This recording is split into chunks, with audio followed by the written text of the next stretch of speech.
Hello, it's Davina here. I've spent all afternoon making this fantastic little book. I watched a Kylie Koo video this morning on YouTube, and she made this fantastic little book out of tea bags. So I made one myself. It was just so cute. Let me show you inside.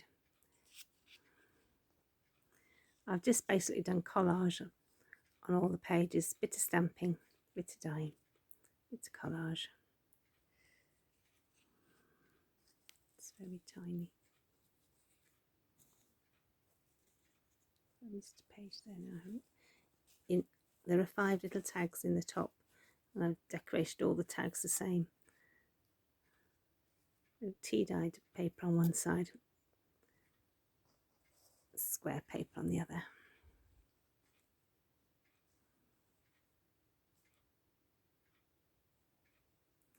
I've used ephemera from a couple of Tim Holtz packs. I've just chosen the littlest bits.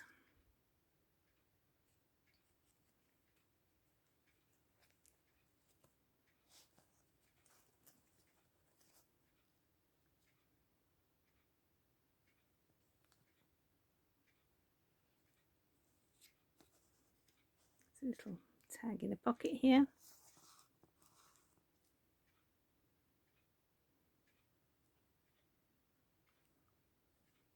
That's the last page.